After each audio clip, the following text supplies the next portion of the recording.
Okay, so today I'm gonna talk about how you could begin doing some simple, easy, and pretty safe um, gymnastic, athletic type of movements.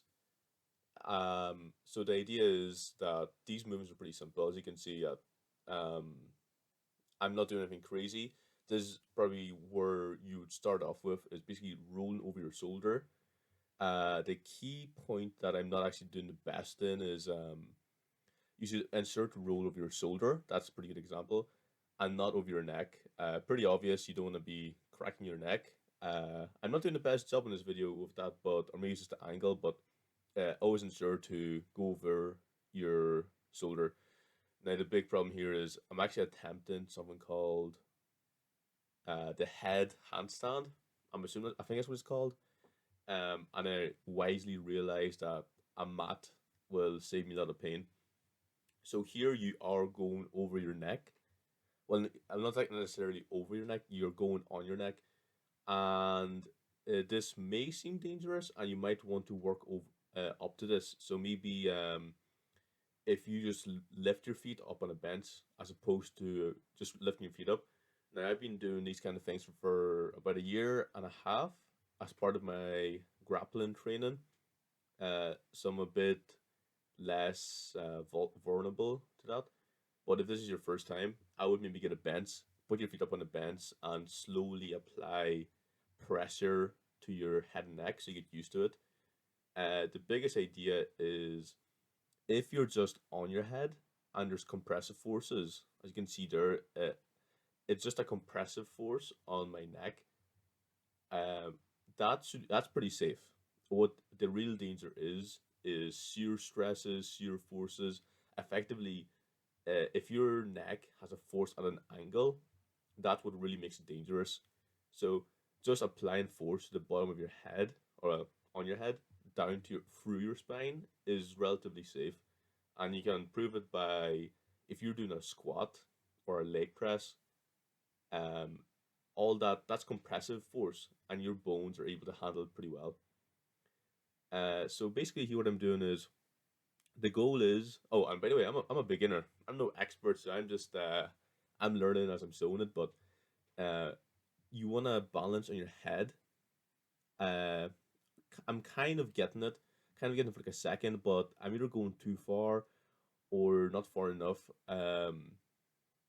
And the point of that is well, the question is why would you want to train these this kind of thing? It looks pretty goofy. It's like why would you want to do it? So the first thing is, I haven't finished my workout. This is in my gym. I finished my gym workout. I done my deadlifts, done my bench, done my chin ups. So what this is training, it's kind of training. It's training things like my balance, my stability, my body awareness. That's the first thing you'll notice is like doing deadlifts and bench, squat deadlifts. Oh, deadlifts twice, but those things are great for strength, hypertrophy, power, things like that. But they don't contribute much to balance, stability, body awareness, and that kind of thing.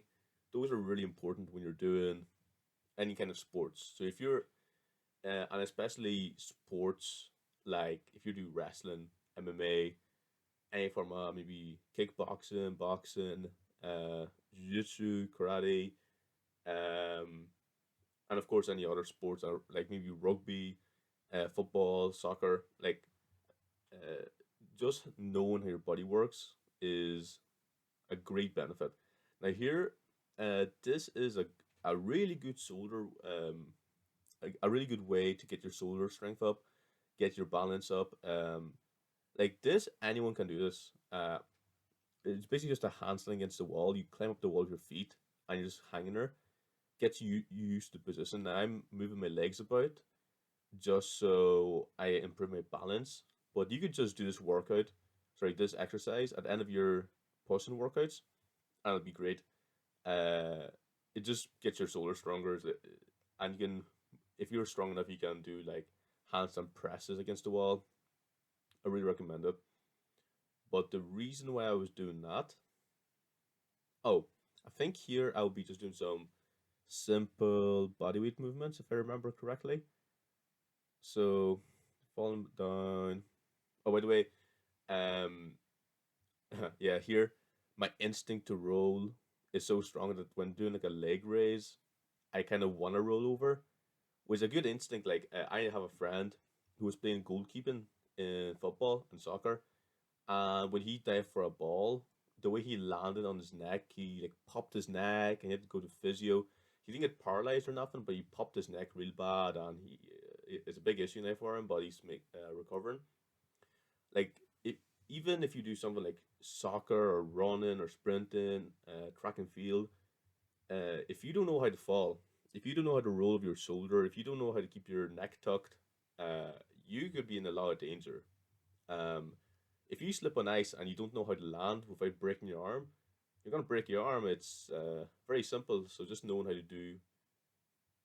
to move your body, it's really useful, even if you don't work in a sport that needs it directly. So here I'm just doing some basic um, ab movements. This it's not gonna make you worse. It's gonna this is more like it's summer's coming. I want abs. This is a pretty exercise. Just these and leg lifts work pretty well. I think I'm gonna do some push ups. Um, so less gymnastic and athletic type, but working with your body weight is always a good idea in my opinion. Um, Before this, I would ideally also I did some running and sprints before this to warm up, but might start doing uh, standing vertical jumps, might start doing single leg jumps, stuff like that, just to get the power up. Um, which I recommend. Oh, and here I do a cartwheel.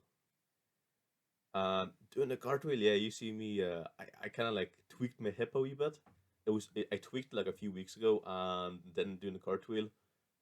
It felt again. It's not that bad, but I only did one cartwheel for a reason.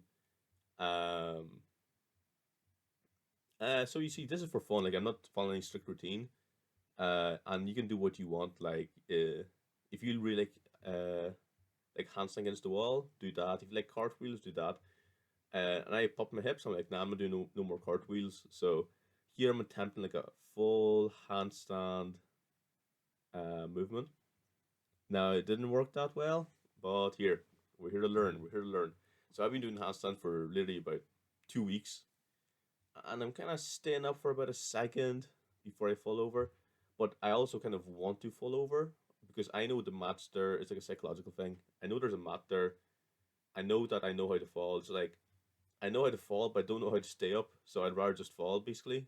Um, so it's oh, by the way, make sure you do it in like do this kind of stuff on grass. If you have a mat, that'd be great.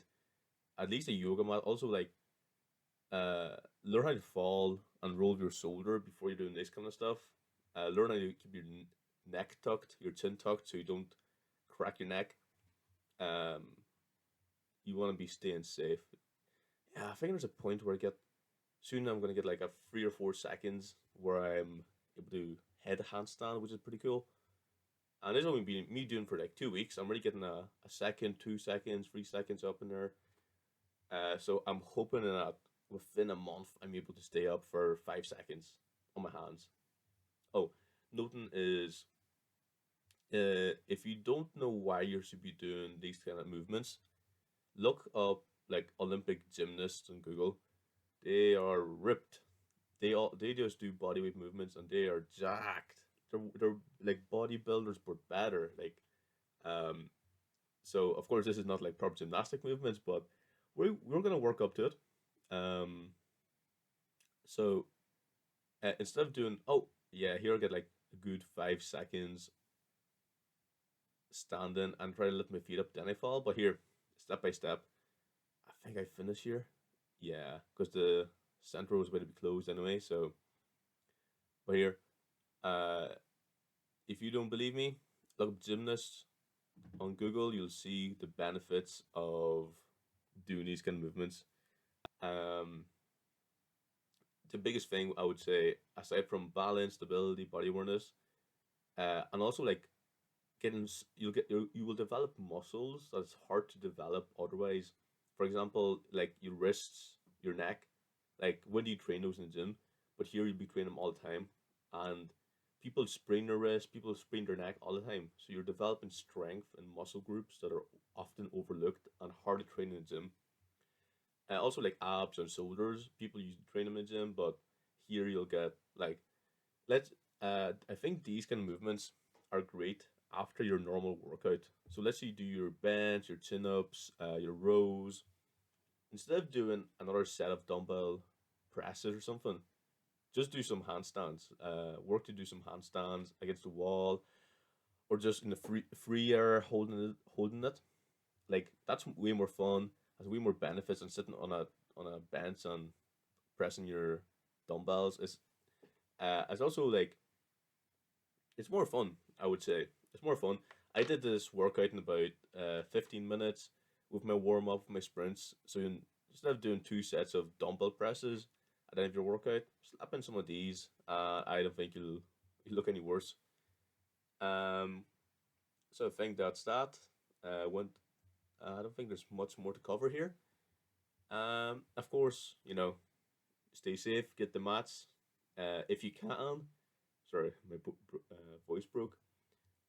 If you can, if you know someone who does this kind of stuff, if you're in uni or in school and you have a society for gymnastics or anything like that, you can talk to a coach or get some YouTube videos how you do it properly. You're kind of like I just went over how I'm approaching it as a beginner. So I done a bit of research, and as a beginner, here's what I'm doing. Hopefully, you can get some good ideas from it. Stay safe, have fun, good luck.